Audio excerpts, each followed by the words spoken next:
నేను ఈరోజు మీకు 1995వ సంవత్సరం విజయవాడలో జరిగిన ఒక యథార్థ సంఘటన గురించి చెప్పబోతున్నాను. ఇది కథ కాదు, కల్పితం అంతకన్నా కాదు. ఒక పేదవాని జీవితంలో అమ్మవారు చూపించిన మహిమకు నిదర్శనం. ఈ విషయం గురించి అప్పటి వార్తాపత్రికల్లో కూడా ప్రచురించారు. దాని గురించి వివరంగా తెలుసుకుందాం. 1995 సంవత్సరంలో విజయవాడలో ఒకరోజు రాత్రి ఒక రిక్షా అతను పగలంతా తనకి ఎటువంటి కిరాయి రాకపోవడంతో రాత్రి సమయం అయినా కూడా ఇంటికి వెళ్లకుండా ఎవరైనా రాకపోతారా అని ఒక సినిమా హాల్ దగ్గర నిలబడి ఉంటాడు. అప్పుడు ఎక్కడి నుండో ఒక ముసలావిడ వచ్చి రిక్షా ఎక్కుతుంది. రిక్షా అతను ఆవిడ ఎక్కగానే రిక్షాను ముందుకు పోనిస్తాడు. కొంచెం దూరం వెళ్ళాక ఆ పెద్దావిడ ఆ రిక్షా అతనితో ఇలా అంటుంది, బాబూ, చాలా చీకటిగా ఉంది. టైం అర్ధరాత్రి 12 అయ్యింది. అసలే ఈ ఊరిలో రాత్రివేళ అమ్మవారు తిరుగుతూ ఉంటారు అని అంటారు. నీకు భయం లేదా అని అడుగుతుంది.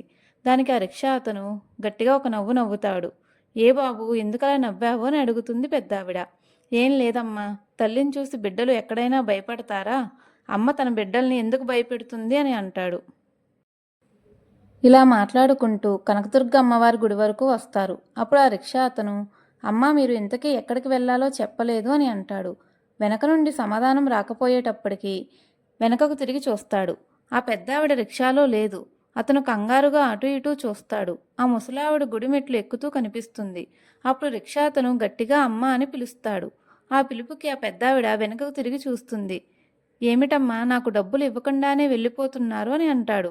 అప్పుడు ఆమె చిన్నగా ఒక నవ్వు నవ్వి, డబ్బులా, నీ తలపాగాలో పెట్టాను చూడు అని చెప్పి వెళ్ళిపోతుంది. అతను వెంటనే తన తలపాగా తీసి విప్పి చూడగా అందులో ఒక బంగారు గాజు 10 రూపాయలు ఉంటాయి.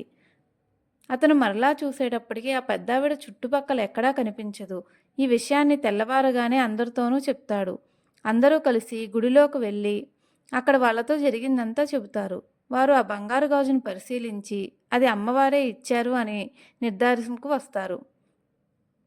అంటే రాత్రి రిక్షాలో వచ్చింది సామాన్యమైన ఆడమనిషి కాదు, సాక్షాత్తు కనకదుర్గమ్మ తల్లే ఆ రిక్షావాడిని కరుణించి అలా దర్శనం ఇచ్చింది. ఆ రిక్షావాడు ఆనందంతో కన్నీళ్లు పెట్టుకున్నాడు. ఎంతటి అదృష్టం ఉంటే అమ్మవారి దర్శనం కలుగుతుంది. సామాన్యుల పట్ల ఆమె కరుణ అపారమైనది. అమ్మవారు ఇప్పటికీ విజయవాడలో రాత్రులు నగర సంచారం చేస్తుంటారని ప్రతీతి. ఈ విషయం అప్పుల్లో చాలా ప్రాచుర్యంలో పొందింది.